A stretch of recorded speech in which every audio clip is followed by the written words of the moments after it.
Shalom, perkenalkan nama saya Penti Jelita Rambohamu dengan NIM 2121088. Pada video kali ini saya akan memaparkan produk lokal yang saya ambil, yaitu tenun ikat Sumba Timur. Sebelum itu saya akan memaparkan apa itu tenun ikat Sumba Timur. Kain tenun ikat Sumba adalah salah satu bentuk dari kekayaan budaya yang dimiliki oleh Provinsi Nusa Tenggara Timur. Tenun ikat ini merupakan kain Nusantara non eksotis yang diciptakan oleh para seniman tenun atau artisan dari Sumba Timur. Kain tenun ikat Sumba bukanlah kain yang bisa dikerjakan secara sembarangan, yang mengerjakannya pun bukanlah sembarang orang. Jenis dan corak kain tenun ikat Sumba sudah lama populer karena keunikan cara pembuatannya serta bahan yang digunakan, dan motif atau proses pembuatan kain tenun ikat Sumba memerlukan waktu yang relatif lama, yakni 4 hingga 6 bulan untuk sehelai kain tenun berukuran lebar. Kain tenun ikat adalah kain tenun yang pembuatan motifnya menggunakan teknik ikat. Teknik ikat dilakukan dengan bagian-bagian tertentu dari benang, dengan maksud agar bagian-bagian yang terikat itu tidak terwarnai ketika benang dimaksudkan ke dalam cairan pewarna. Bagian-bagian yang diikat telah diperhitungkan sedemikian rupa, sehingga setelah ditenun akan membentuk motif-motif yang sesuai dengan yang diinginkan. Masyarakat penduduk Pulau Sumba, Nusa Tenggara Timur mengandalkan hidup terutama dari kegiatan bertani atau beternak. Namun menenun kain adalah mata pencarian lain yang tak kalah penting. Kegiatan membuat kain tenun ikat sudah menyatu dengan kesibukan keseharian masyarakat Sumba, khususnya kaum perempuannya. Sehari-hari para ibu Sumba umumnya melakukan kegiatan menenun kain di sela-sela kesibukan mengurus rumah tangga dan membantu suami bekerja di ladang. Di Sumba, kebudayaan yang terkait dengan kain tenun ikat telah dikenal sejak ratusan atau bahkan mungkin lebih dari 1000 tahun. Secara umum di sana ada 2 jenis pengrajin kain tenun. Pertama, pengrajin yang sepenuhnya menggantungkan hidup sepenuhnya dari kegiatan tersebut. Kedua, mereka yang melakukan kegiatan menenun kain sebagai pekerjaan sambilan. Pengrajin atau seniman tenun sambilan umumnya adalah mereka yang secara sosial memiliki fungsi ada dalam masyarakat Sumba, seperti kaum bangsawan atau maramba. Walaupun merupakan hasil kerja sambilan, kain tenun buatan kaum bangsawan Sumba umumnya bermutu tinggi karena kain yang mereka buat sesungguhnya bukan barang dagangan. Kaum maramba menenun kain hanya untuk disimpan sebagai hanya memenuhi keperluan berbagai upacara adat. Tenun ikat Sumba merupakan bagian dari kebudayaan Satu Besar atau kebudayaan megalitikum, kebudayaan zaman prasejarah yang masih memiliki banyak pendukung di Sumba. Eksistensi kebudayaan megalitikum masih dapat dilihat dalam upacara pemakaman kaum bangsawannya. Dalam upacara semacam itu, ratusan lembar kain tenun ikat dipakai sebagai penutup jenazah yang akan dimakamkan di bawah kubur batu berukuran besar. Secara tradisional, kain tenun ikat Sumba dibuat menggunakan zat-zat pewarna alami. Proses pembuatan selembar kain tenun ikat relatif rumit dan memakan waktu cukup lama. Proses pewarnaannya bisa saja memakan waktu berbulan-bulan, bahkan tahunan. Selain berkaitan dengan kebiasaan turun-temurun, lamanya waktu yang diperlukan juga disebabkan karena jenis-jenis tumbuhan yang menjadi sumber zat warna-warna tertentu hanya tumbuh pada musim-musim tertentu. Pada musim penghujan, para penenun melakukan kegiatan mengikat benang, membentuk motif yang diinginkan, sekaligus menyiapkan bahan-bahan pewarna. Warna merah misalnya dihasilkan dari akar mengkudu yang dicampur daun loba.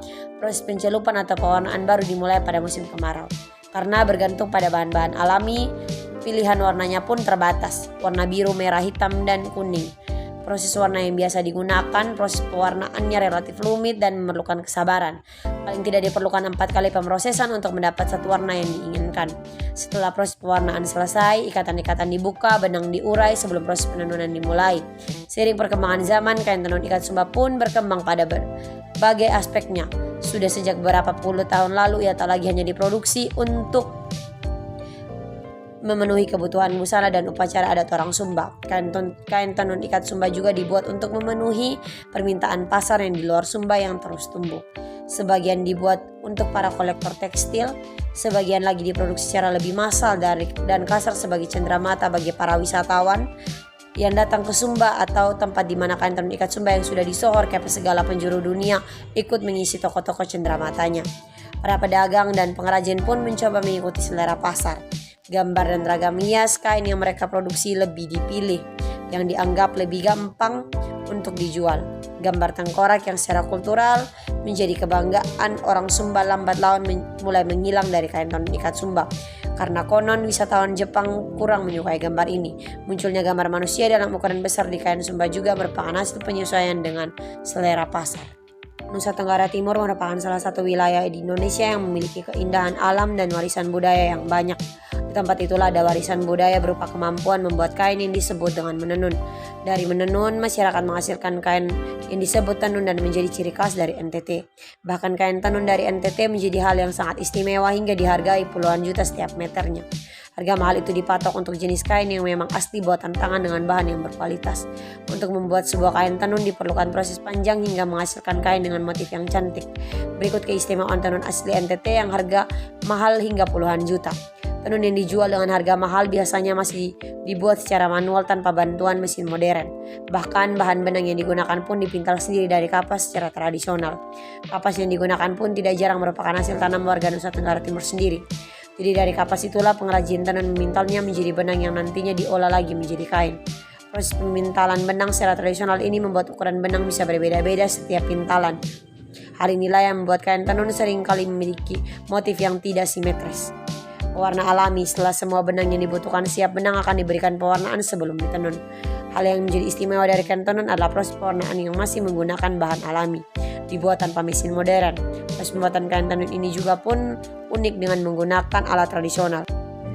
Masuk pada bagian ini yaitu proses penggulungan benang. Pada proses bagian awal ini, proses penggulungan benang dinamai dengan proses kapbukul menggunakan piapak atau alat tradisional yang digunakan untuk penggulungan benang. Proses ini yaitu proses menggulung benang sampai benang itu tergulung habis dari alat piapak tersebut. Proses ini digulung benang sehingga benang tersebut menjadi gumpalan atau bulatan besar. Benang yang sudah selesai digulung dan sudah menjadi bulatan siap untuk diproses ke tahap selanjutnya.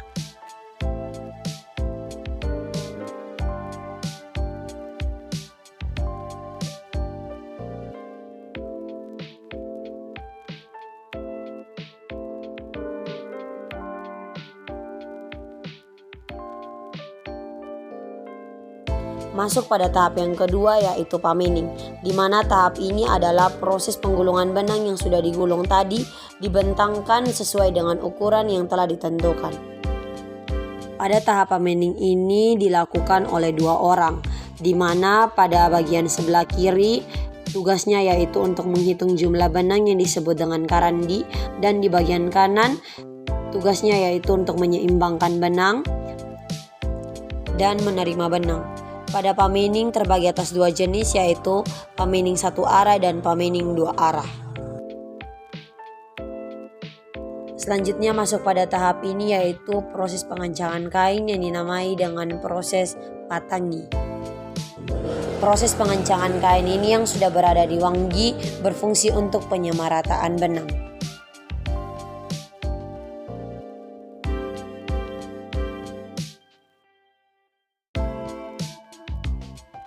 Selanjutnya masuk pada proses yang keempat yaitu proses penggambaran, di mana dilakukan penggambaran pola atau motif sesuai dengan pola yang diinginkan dan siap untuk diikat. Motif yang terdapat dalam tenun ikat sangat beragam. Dalam satu kain biasanya terdapat lebih dari 1 motif. Selain motif yang sudah biasa ditenun, motif yang lain dapat ditenun oleh para pengrajin tenun asalkan melihat gambar atau foto motif yang akan ditenun. Masuk pada tahap ini yaitu proses pewarnaan atau proses pencelupan, di mana proses pewarnaan ada 2 macam, yaitu proses pewarnaan menggunakan kombu yaitu akan menghasilkan warna merah, dan proses menggunakan daun nilai akan menghasilkan warna biru. Pada proses pewarnaan dan proses pencelupan ini direndam selama 2 atau 3 hari untuk menghasilkan hasil yang maksimal atau hasil yang bagus.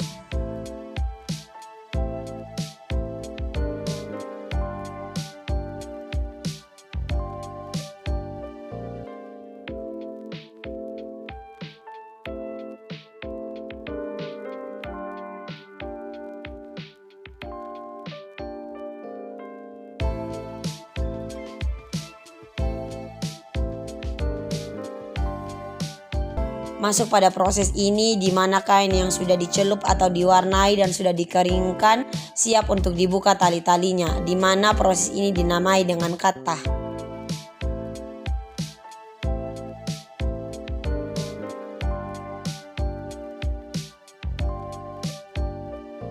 Selanjutnya masuk pada proses ini, yaitu proses ini dinamai dengan proses walah atau proses kawari, di mana pada proses ini benang itu dipisahkan antara satu dengan yang lain karena melekat pada saat proses pewarnaan.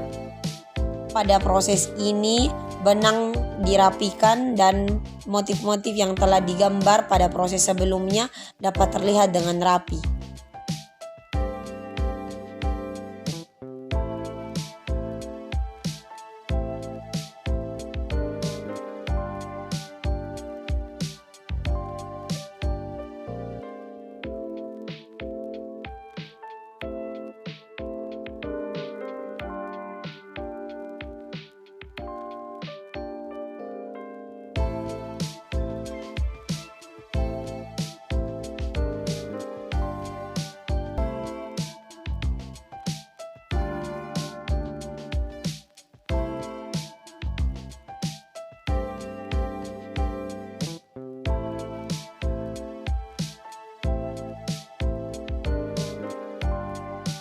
Selanjutnya masuk pada proses atau tahap ini, di mana proses ini dinamai dengan proses kawu atau proses pawunang sebelum kain atau sarung tersebut hendak ditenun.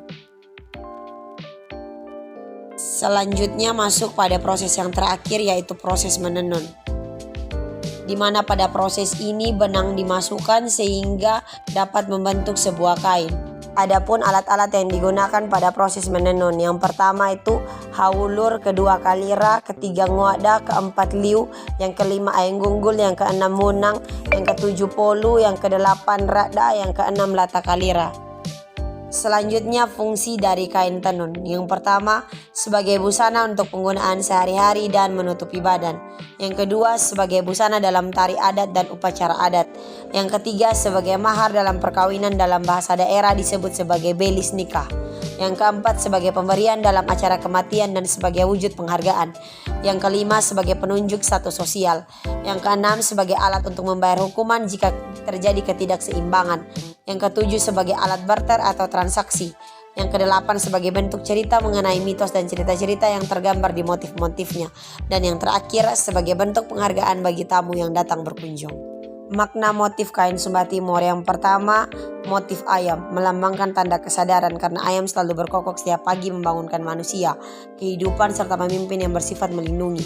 Yang kedua, kain Sumba motif kuda merupakan sebuah kejantanan, keberanian juga ketangkasan. Yang ketiga, kain Sumba motif rusa. Kain Sumba motif rusa melambangkan kebijaksanaan pemimpin yang diharapkan bisa membawa kesejahteraan bagi masyarakatnya serta dapat mengatasi permasalahan yang terjadi dalam masyarakat.